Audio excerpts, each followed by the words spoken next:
ವಿದ್ಯಾರ್ಥಿಗಳೇ, ನಾವು ಹಿಂದಿನ ಒಂದು ಭಾಗದಲ್ಲಿ ಕನ್ನಡ ವರ್ಣಮಾಲೆಗಳ ಕುರಿತು ಅಧ್ಯಯನವನ್ನ ಮಾಡಿದ್ವಿ. ಇವತ್ತು ನಾವು ಕನ್ನಡ ವ್ಯಾಕರಣದಲ್ಲಿ ಗುಣಿತಾಕ್ಷರಗಳು ಮತ್ತು ಸಂಯುಕ್ತಾಕ್ಷರಗಳ ಬಗ್ಗೆ ಕಲಿಯೋಣ. ಮೊದಲಿಗೆ ಗುಣಿತಾಕ್ಷರಗಳು. ಈ ಗುಣಿತಾಕ್ಷರಗಳು ಅಂದ್ರೆ ಏನು ಅನ್ನೋದನ್ನ ತಿಳ್ಕೊಳ್ಳೋಣ. ಒಂದು ವ್ಯಂಜನಾಕ್ಷರಕ್ಕೆ ಒಂದು ಸ್ವರಾಕ್ಷರ ಸೇರಿ ಆಗುವ ಅಕ್ಷರವನ್ನ ಗುಣಿತಾಕ್ಷರ ಎಂದು ಕರೆಯುತ್ತಾರೆ. ಒಂದು ವ್ಯಂಜನಾಕ್ಷರಕ್ಕೆ ಒಂದು ಸ್ವರಾಕ್ಷರ ಅಥವಾ ಸ್ವರ ಚಿಹ್ನೆಯನ್ನ ಸೇರಿಸಿ ನಾವು ಬರೆದಾಗ ಅದನ್ನ ನಾವು ಗುಣಿತಾಕ್ಷರ ಅಂತ ಹೇಳಿ ಕರಿತೇವೆ. ಈಗ ಸ್ವರಗಳು ಒಟ್ಟು ನಮಗೆ 13 ಸ್ವರಗಳಿವೆ ಮತ್ತು 2 ಯೋಗವಾಹಕಗಳನ್ನು ಸಹಿತ ನಾವು ತಗೊಂಡು ಇಲ್ಲಿ ಗುಣಿತಾಕ್ಷರಗಳನ್ನ ಬರಿತೇವೆ. ಹಾಗೆ ಪ್ರತಿಯೊಂದು ಸ್ವರಕ್ಕೂ ಅದರದ್ದೇ ಆದ ಚಿಹ್ನೆ ಇದೆ. ಇದನ್ನೇ ನಾವು ಸ್ವರ ಚಿಹ್ನೆ ಅಂತ ಕರಿತೀವಿ. ಹೀಗೆ ಸ್ವರಗಳಿಗೆ ಅವರದೇ ಚಿಹ್ನೆ ಇದೆ. ಹೇಗೆ ನಾವು ವ್ಯವಕಲನ ಸಂಕಲನ ಮಾಡಬೇಕಾದ್ರೆ ಚಿಹ್ನೆಗಳನ್ನ ಬಳಸ್ತೀವೋ, ವ್ಯವಕಲನಕ್ಕೆ ಇಂಟು, ಹಾಗೆ ಸಂಕಲನಕ್ಕೆ ಪ್ಲಸ್ ಚಿಹ್ನೆಯನ್ನ ಬಳಸ್ತೀವಿ. ಹಾಗೆ ಸ್ವರಾಕ್ಷರಗಳಿಗೂ ಸಹಿತ ಚಿಹ್ನೆಗಳಿವೆ. ಅದನ್ನೇ ನಾವು ಏನಂತ ಹೇಳ್ತೀವಿ? ಸ್ವರ ಚಿಹ್ನೆ ಅಂತೇಳಿ ಕರಿತೀವಿ. ಉದಾಹರಣೆಗೆ ಇಲ್ಲಿ ನೋಡ್ಬೋದು, ಹಾಗೆ ಈ ತರ ಚಿಹ್ನೆ ಬರುತ್ತೆ, ಹಾಗೆ ಈ ತರ, ಹೀಗೆ ಈ ತರ ಬರುತ್ತೆ. ಅದೇ ರೀತಿ ವ್ಯಂಜನಾಕ್ಷರಗಳಿಗೆ ಇಲ್ಲಿ ವ್ಯಂಜನದ ಮೂಲ ರೂಪ ನಾವು ಈ ತರ ಅರ್ಧ ಅಕ್ಷರದಲ್ಲಿ ಬರೆದಾಗ ಕವನ್ನ ಅದನ್ನ ನಾವು ಏನಂತ ಹೇಳ್ತೀವಿ? ವ್ಯಂಜನದ ಮೂಲ ರೂಪ. ಈ ವ್ಯಂಜನದ ಮೂಲ ರೂಪಕ್ಕೆ ಸ್ವರಗಳನ್ನ ಸೇರಿಸಿದಾಗ ಉಂಟಾಗುವಂತಹ ಅಕ್ಷರವನ್ನ ನಾವು ಗುಣಿತಾಕ್ಷರಗಳು ಅಂತ ಕರಿತೀವಿ. ಹಾಗೆ ಗುಣಿತಾಕ್ಷರಗಳನ್ನ ಕಾಗುಣಿತ ಅಂತಾನು ಕರೀತಾರೆ. ಇಲ್ಲಿ ನೋಡ್ಬೋದು ಮಕ್ಕಳೇ, ಕ ಪ್ಲಸ್ ಅ ಕ, ಕ ಪ್ಲಸ್ ಆ ಕಾ, ಕ ಪ್ಲಸ್ ಇ ಕಿ, ಕ ಪ್ಲಸ್ ಇ ಕಿ. ಹೀಗೆ ವ್ಯಂಜನಗಳಿಗೆ ಸ್ವರಗಳು ಸೇರಿ ಗುಣಿತಾಕ್ಷರಗಳು ಸೃಷ್ಟಿಯಾಗ್ತವೆ. ಮಕ್ಕಳೇ, ಗುಣಿತಾಕ್ಷರ ಅಂದ್ರೆ ಏನು ಅಂತ ಗೊತ್ತಾಯ್ತಲ್ವಾ?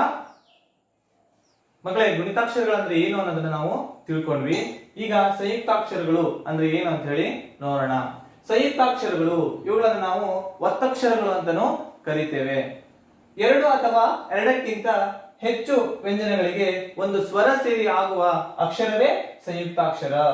2 ಅಥವಾ 2ಕ್ಕಿಂತ ಹೆಚ್ಚು ವ್ಯಂಜನಗಳಿಗೆ ಇಲ್ಲಿ ಸ್ವರ ಸೇರಿದಾಗ ಅದನ್ನ ನಾವು ಏನಂತ ಕರಿತೀವಿ? ಸಂಯುಕ್ತಾಕ್ಷರ ಅಂತ ಹೇಳಿ ಕರಿತೀವಿ.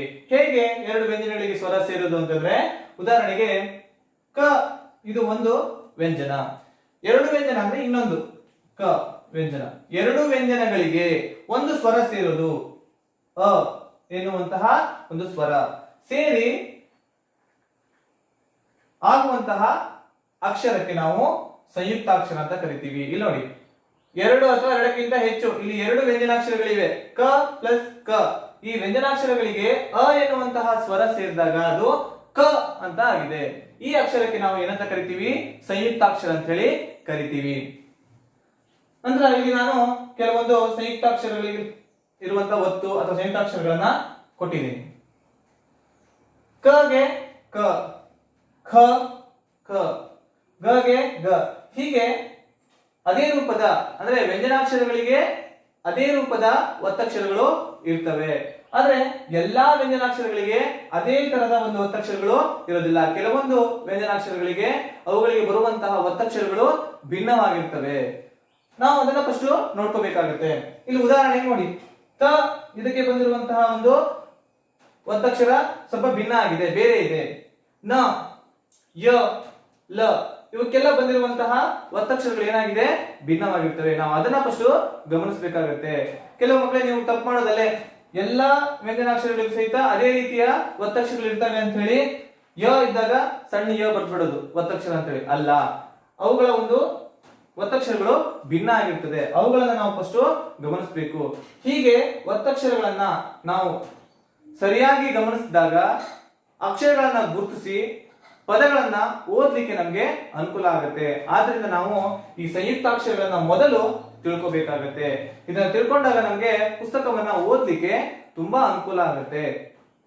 ಮಕ್ಕಳೇ, ನಾವು ಇಲ್ಲಿವರೆಗೂ ಸಂಯುಕ್ತಾಕ್ಷರ ಅಂದ್ರೆ ಏನು ಅಂತ ಹೇಳಿ ನೋಡಿದ್ವಿ. ಈಗ ಸಂಯುಕ್ತಾಕ್ಷರದ ವಿಧಗಳು ಯಾವ್ಯಾವುದು ಅನ್ನೋದನ್ನ ನೋಡೋಣ. ಸಂಯುಕ್ತಾಕ್ಷರದಲ್ಲಿ 2 ವಿಧಗಳಿವೆ. ಅವು ಯಾವ್ಯಾವುದು ಅಂತಂದ್ರೆ, ಒಂದನೇದಾಗಿ ಸಜಾತೀಯ ಸಂಯುಕ್ತಾಕ್ಷರಗಳು, ಇನ್ನೊಂದು ವಿಜಾತೀಯ ಸಂಯುಕ್ತಾಕ್ಷರಗಳು. ಇನ್ನು ಮೊದಲನೇದಾಗಿ ಸಜಾತೀಯ ಸಂಯುಕ್ತಾಕ್ಷರ ಅಂದ್ರೆ ಏನು ಅನ್ನೋದನ್ನ ತಿಳ್ಕೊಳ್ಳೋಣ. ಸಜಾತೀಯ, ಸಜಾತೀಯ ಹೆಸರೇ ಸೂಚಿಸುವಂತೆ ಒಂದೇ ಜಾತಿಯ. ಒಂದೇ ಜಾತಿಯ ಎರಡು ವ್ಯಂಜನಗಳು ಸ್ವರದೊಂದಿಗೆ ಸೇರಿ ಆಗುವಂತ ಸಂಯುಕ್ತಾಕ್ಷರಕ್ಕೆ ನಾವು ಸಜಾತೀಯ ಸಂಯುಕ್ತಾಕ್ಷರ ಅಂತ ಹೇಳಿ ಕರಿತೇವೆ. ಇಲ್ಲಿ ಏನಾಗುತ್ತೆ ಅಂದ್ರೆ ಒಂದೇ ಜಾತಿಯ ಎರಡು ವ್ಯಂಜನಗಳಿರ್ತವೆ, ಅದಕ್ಕೆ ಸ್ವರ ಸೇರಿಸಿ ಒಂದು ಸಂಯುಕ್ತಾಕ್ಷರ ಆಗುತ್ತೆ, ಅದನ್ನ ನಾವು ಸಜಾತೀಯ. ಉದಾಹರಣೆಗೆ ನೋಡಬಹುದು, ಕ ಪ್ಲಸ್ ಕ ಅನ್ನುವಂತ ಎರಡು ವ್ಯಂಜನಗಳಿಗೆ ಒಂದು ಸ್ವರ ಸೇರಿದೆ, ಅ ಎನ್ನುವಂತ ಸ್ವರ ಸೇರಿ ಅದು ಕ ಅಂತ ಆಗಿದೆ, ಸಂಯುಕ್ತಾಕ್ಷರ. ಇದು ಸಜಾತೀಯ ಸಂಯುಕ್ತಾಕ್ಷರ. ಹಾಗೆ ಗ ಪ್ಲಸ್ ಗ ಒಂದೇ ಜಾತಿಯ ಎರಡು ವ್ಯಂಜನಗಳಿಗೆ ಸ್ವರ ಸೇರಿಸಿ ಇ ಎನ್ನುವಂತ ಸ್ವರ ಸೇರಿದೆ, ಅದು ಗಿ ಅಂತ ಆಗಿದೆ, ಸಂಯುಕ್ತಾಕ್ಷರ ಆಗಿದೆ. ಈ ರೀತಿ ಇದ್ರೆ ಅದನ್ನ ನಾವು ಸಜಾತೀಯ ಸಂಯುಕ್ತಾಕ್ಷರ ಅಂತ ಹೇಳಿ ಕರಿತೇವೆ. ಇನ್ನು ವಿಜಾತೀಯ ಸಂಯುಕ್ತಾಕ್ಷರ ಅಂದ್ರೆ ಏನು? ಸಜಾತೀಯ ಸಂಯುಕ್ತಾಕ್ಷರಕ್ಕೆ ವಿರುದ್ಧವಾದದ್ದು. ಇಲ್ಲಿ ಏನಾಗುತ್ತೆ ಅಂದ್ರೆ ಬೇರೆ ಬೇರೆ ಜಾತಿಯ ಎರಡು ಅಥವಾ ಎರಡಕ್ಕಿಂತ ಹೆಚ್ಚು ವ್ಯಂಜನಗಳಿಗೆ ಸ್ವರಗಳು ಸೇರಿದಾಗ ಸಂಯುಕ್ತಾಕ್ಷರ ಆಗುತ್ತೆ, ಅದನ್ನ ನಾವು ಇಲ್ಲಿ ವಿಜಾತೀಯ ಸಂಯುಕ್ತಾಕ್ಷರ ಅಂತ ಹೇಳಿ ಕರಿತೇವೆ. ಎಕ್ಸಾಂಪಲ್ ಇಲ್ಲಿ ಉದಾಹರಣೆ ನೋಡಬಹುದು, ದ ಪ್ಲಸ್ ಯ ಪ್ಲಸ್ ಅ ಸೇರಿ ದೇ ಆಗಿದೆ. ಅಂದ್ರೆ ಇಲ್ಲಿ ದ ಮತ್ತು ಯ ಇವು ಬೇರೆ ಬೇರೆ ವ್ಯಂಜನಾಕ್ಷರಗಳು, ಎರಡು ಅಥವಾ ಎರಡಕ್ಕಿಂತ ಹೆಚ್ಚು ಬೇರೆ ಬೇರೆ ವ್ಯಂಜನಾಕ್ಷರಗಳಿಗೆ ಅ ಸೇರಿ ಅದು ದೇ ಆಗಿದೆ.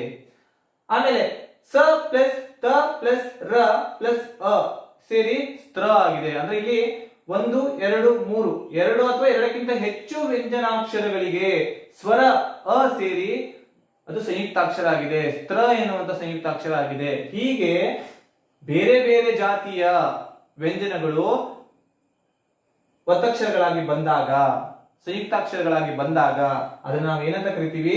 ವಿಜಾತೀಯ ಸಂಯುಕ್ತಾಕ್ಷರ ಅಂತ ಹೇಳಿ ಕರಿತೇವೆ. ಸಿಂಪಲ್ ಆಗಿ ಮಕ್ಕಳಿಗೆ ಹೇಳೋದಾದ್ರೆ ಸಜಾತೀಯ ಅಂತಂದ್ರೆ ಒಂದು ವ್ಯಂಜನಕ್ಕೆ ಅದೇ ರೀತಿಯ ವ್ಯಂಜನಾಕ್ಷರ ಒತ್ತಕ್ಷರ ಬಂದ್ರೆ ಇದು ಸಜಾತೀಯ. ಒಂದು ವ್ಯಂಜನಕ್ಕೆ ಬೇರೆಯ ಒಂದು ವ್ಯಂಜನಾಕ್ಷರದ ಒತ್ತು ಬಂದ್ರೆ ಅಂದ್ರೆ ಸಂಯುಕ್ತಾಕ್ಷರವಾಗಿ ಬಂದ್ರೆ ಅದನ್ನ ನಾವು ಏನಂತ ಕರಿತೀವಿ? ವಿಜಾತೀಯ ಸಂಯುಕ್ತಾಕ್ಷರ ಅಂತ ಹೇಳಿ ಕರಿತೇವೆ.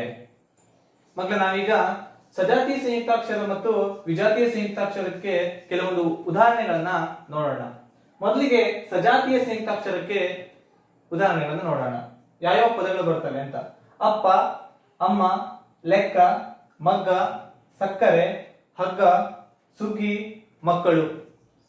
ಇಲ್ಲಿ ಏನು ಗಮನಿಸಬೇಕು ಅಂತಂದ್ರೆ ಒಂದೇ ಜಾತಿಯ ಸಂಯುಕ್ತಾಕ್ಷರಗಳು. ಇಲ್ಲಿ ನೋಡಿ, ಪ ಬಂದಿದೆ, ಅದಕ್ಕೆ ಪನೇ ಒತ್ತಕ್ಷರ, ಅಂದ್ರೆ ಒಂದೇ ಜಾತಿಗೆ ಸೇರಿರುವಂತಹ ರೂಪದ ಒಂದು ಒತ್ತಕ್ಷರ ಬಂದಿದೆ, ಆದ್ರಿಂದ ಇದು ಸಜಾತಿ. ಹಾಗೆ ಅಮ್ಮ, ಇಲ್ಲಿ ನೋಡಿ ಮ ಗೆ ಮ ಒತ್ತು ಬಂದಿದೆ, ಆದ್ರಿಂದ ಇದು ಸಜಾತಿ. ಹೀಗೆ ಒಂದೇ ಜಾತಿಯ ಒತ್ತಕ್ಷರಗಳು ಬಂದಾಗ ಅದನ್ನ ನಾವು ಏನಂತ ಹೇಳ್ತೀವಿ? ಸಜಾತಿ. ಹಾಗೆ ವಿಜಾತೀಯ ಸಂಯುಕ್ತಾಕ್ಷರಗಳಿಗೆ ಉದಾಹರಣೆಯನ್ನ ನೋಡೋಣ. ಅಸ್ತ್ರ, ಶಕ್ತಿ, ಶಿಸ್ತು, ಅಗತ್ಯ, ನಿಲ್ದಾಣ. ಇಲ್ಲಿ ಏನಾಗಿದೆ, ಒಂದು ವ್ಯಂಜನಕ್ಕೆ ಬೇರೆ ವ್ಯಂಜನಾಕ್ಷರದ ಒತ್ತಕ್ಷರ ಬಂದಿದೆ. ಇಲ್ಲಿ ಅಸ್ತ್ರ ಸ ಇದೆ ವ್ಯಂಜನಾಕ್ಷರ, ಅದಕ್ಕೆ ತ ಒತ್ತು ಬಂದಿದೆ ಮತ್ತು ರ ಒತ್ತು ಬಂದಿದೆ, ಆದ್ರಿಂದ ಇದು ವಿಜಾತೀಯ. ಅಂದ್ರೆ ಬೇರೆ ಬೇರೆ ಎರಡು ಅಥವಾ ಎರಡಕ್ಕಿಂತ ಹೆಚ್ಚು ವ್ಯಂಜನಗಳಿಗೆ ಸ್ವರಗಳು ಪರವಾಗಿ ಬಂದಾಗ ಆಗುವಂತಹ ಸಂಯುಕ್ತಾಕ್ಷರಗಳಿಗೆ ನಾವು ವಿಜಾತೀಯ ಸಂಯುಕ್ತಾಕ್ಷರ ಅಂತೇಳಿ ಕರಿತೇವೆ. ಮಕ್ಕಳೇ, ನಾವು ಈ ಒಂದು ಭಾಗದಲ್ಲಿ ಗುಣಿತಾಕ್ಷರಗಳು ಮತ್ತು ಸಂಯುಕ್ತಾಕ್ಷರಗಳು ಅಂದ್ರೆ ಏನು, ಅವುಗಳಿರುವಂತಹ ಪ್ರಕಾರಗಳು ಯಾವ್ಯಾವುದು ಅನ್ನೋದನ್ನ ಕಲ್ತ್ಕೊಂಡ್ವಿ. ನಿಮ್ಗೆಲ್ಲ ಈ ಒಂದು ಕನ್ನಡ ವ್ಯಾಕರಣದ ಗುಣಿತಾಕ್ಷರಗಳು ಮತ್ತು ಸಂಯುಕ್ತಾಕ್ಷರಗಳು ಅರ್ಥ ಆಗಿದೆ ಅಂತ ಅನ್ಕೋತೀನಿ. ಧನ್ಯವಾದಗಳು.